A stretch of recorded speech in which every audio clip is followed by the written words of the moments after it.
Tendo, pois, Jesus nascido em Belém de Judá, no tempo do rei Herodes, eis que magos vieram do Oriente a Jerusalém. Perguntaram eles: Onde está o rei dos judeus que acaba de nascer? Vimos a sua estrela no Oriente e viemos adorá-lo. A essa notícia, o rei Herodes ficou perturbado e toda Jerusalém com ele. Convocou os príncipes dos sacerdotes e os escribas do povo e indagou deles onde havia de nascer o Cristo. Disseram-lhe: Em Belém, na Judéia, porque assim foi escrito pelo profeta: E tu, Belém, terra de Judá, não és de modo algum a menor entre as cidades de Judá, porque de ti sairá o chefe que governará Israel, meu povo. Herodes, então, chamou secretamente os magos e perguntou-lhes sobre a época exata em que o astro lhes tinha aparecido. E enviando-os a Belém, disse: Ide e informai-vos bem a respeito do menino. Quando tiverdes encontrado, comunicai-me, para que eu também vá adorá-lo. Tendo eles ouvido as palavras do rei, partiram. E eis que a estrela que tinham visto no Oriente os foi precedendo até chegar sobre o lugar onde estava o menino, e ali parou. A aparição daquela estrela os encheu de profunda alegria. Entrando na casa, acharam o menino com Maria, sua mãe. Prostrando-se diante dele, o adoraram. Depois, abrindo seus tesouros, ofereceram-lhe como presentes ouro, incenso e mirra.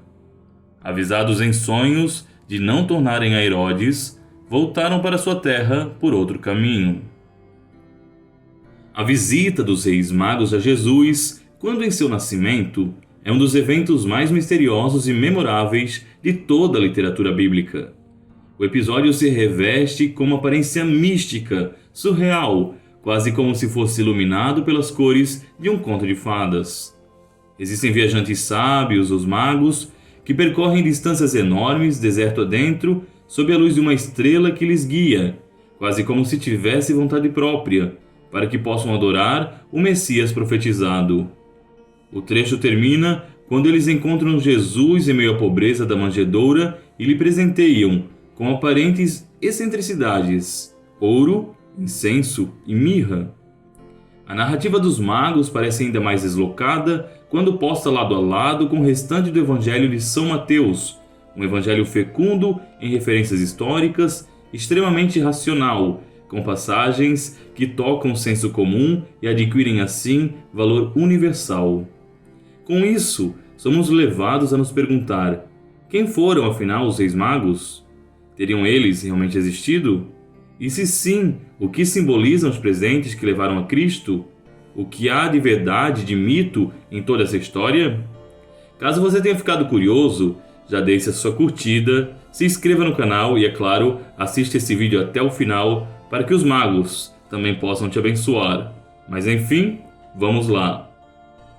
Pergunte a qualquer um que encontrar na rua quem eram os reis magos e provavelmente essa pessoa te responderá, se ela tiver algum pouco de conhecimento, que eram três: Gaspar, Melquior e Baltazar, certo? Só existe um problema: nem como se chamavam e nem sequer o número ou origem, nada disso é mencionado nos registros canônicos do Evangelho de Mateus, como você viu no início do vídeo.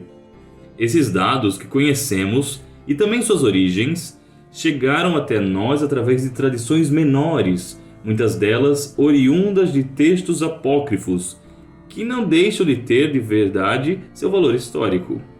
Foram acolhidos pela Igreja tanto por sua piedade quanto pelo forte simbolismo que fazia ressoar com maestria a tradição teológica cristã, como veremos a seguir.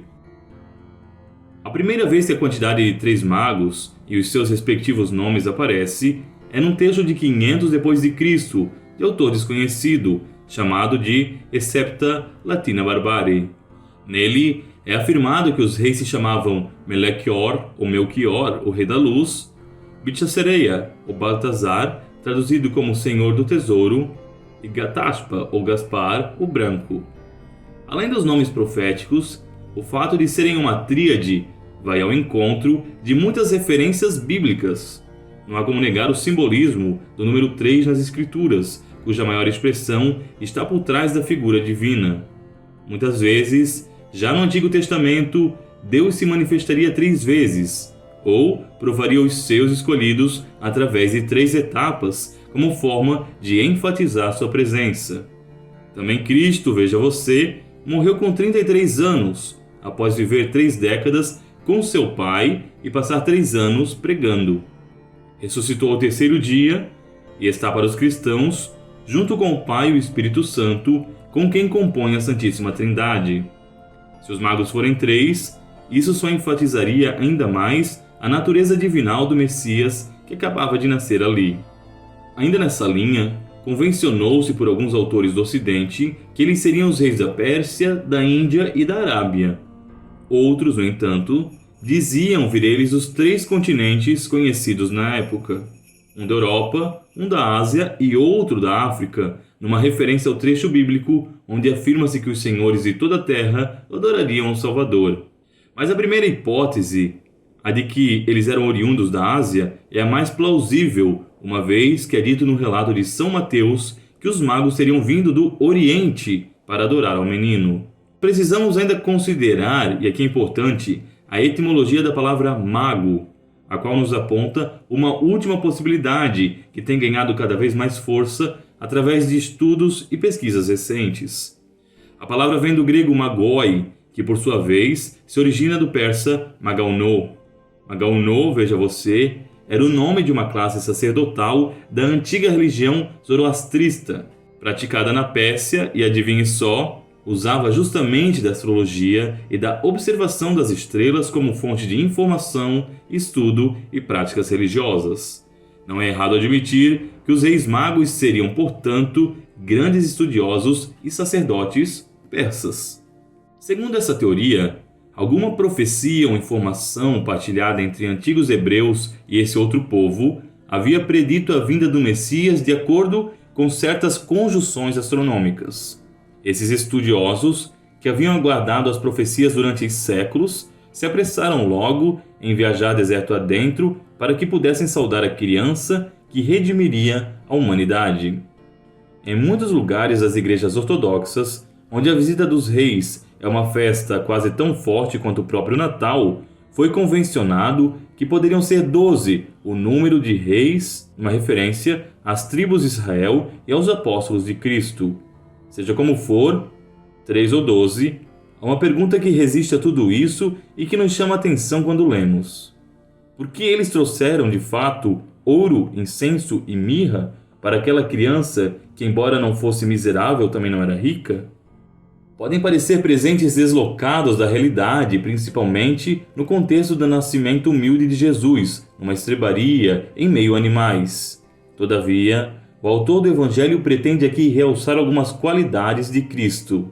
Mateus falava para os judeus de sua época, e ao estabelecer ouro, incenso e mirra, reverberava tradições já conhecidas entre aquele povo. O ouro era para eles, e ainda para nós, o presente e o símbolo dos reis, como já sabemos. Os magos o reconheciam como um rei de verdade, descendente da linhagem do rei Davi. O incenso, entretanto, era o símbolo dos sacerdotes e comumente usado nos rituais do templo.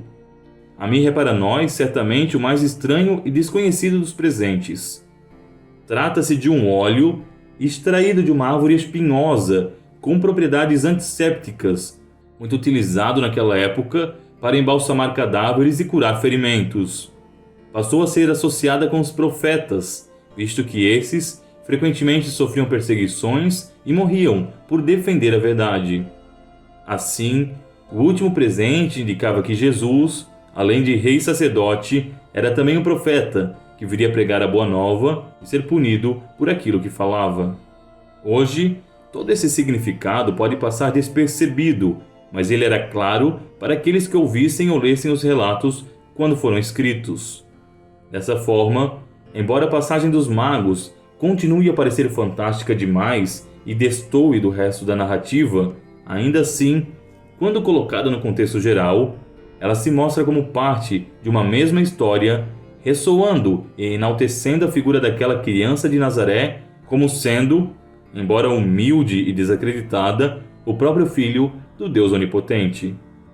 Mas me diga, você sabia de tudo isso?